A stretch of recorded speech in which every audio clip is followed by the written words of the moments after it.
সংস্কার অধ্যাদেশ বাতিলের দাবিতে জোরদার হচ্ছে এনবিআর কর্মকর্তাদের আন্দোলন। এতে আনুষ্ঠানিকভাবে যোগ দিয়েছেন কর এবং শুল্কের নন ক্যাডার কর্মকর্তারাও। রোববার সারা দেশে 6 ঘণ্টা কলম বিরতি ঘোষণা দিয়েছে সংস্কার ঐক্য পরিষদ। বিকেলে সংবাদ সম্মেলন থেকে এই ঘোষণা দেওয়া হয়। রুহুল আমিনের রিপোর্ট।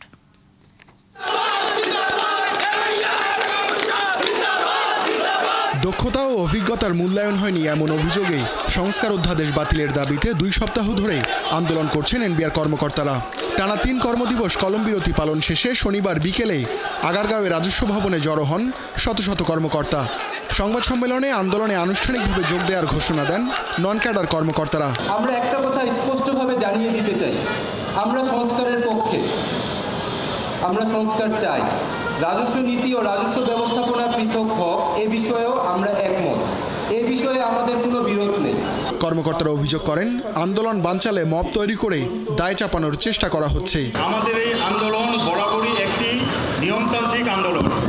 গতকাল কতিপয় বহিরাগত অনুপ্রবেশ করানোর মাধ্যমে আমাদের আন্দোলনে বিশৃঙ্খলা সৃষ্টির অপচেষ্টাকে আমরা তীব্র নিন্দা জানাই। দেশের ইকোনমির বৃহত্তর স্বার্থে আমরা আসলে চাই যে সকল অংশীজনদের সাথে মতামতের প্রেক্ষিতে, যেমন ব্যবসায়ী সমাজ, সুশীল সমাজ, প্রিন্ট অ্যান্ড মিডিয়ার ভাইয়েরা সবার সাথে আলোচনার প্রেক্ষিতে একটি টিকসই এবং সমৃদ্ধশালী একটি সংস্কার করা হোক। দাবি আদায় না হওয়া পর্যন্ত আন্দোলন চালিয়ে যাওয়ার ঘোষণা দেন কর্মকর্তারা।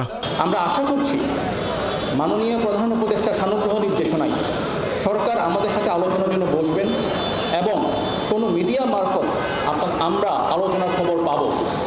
আমরা দেশহীন কণ্ঠে বলতে চাই, আলোচনার দরজা আমাদের পক্ষ থেকে সবসময় খোলা ছিল, আছে এবং থাকবে। এদিকে চলমান আন্দোলনের প্রেক্ষাপটে বিসিএস কাস্টমস অ্যাসোসিয়েশন থেকে পদত্যাগ করেছেন সভাপতি এনবিআর সদস্য কাজী মুস্তাফিজুর রহমান। স্থগিত করা হয়েছে বিসিএস কর অ্যাসোসিয়েশনের কার্যক্রমও।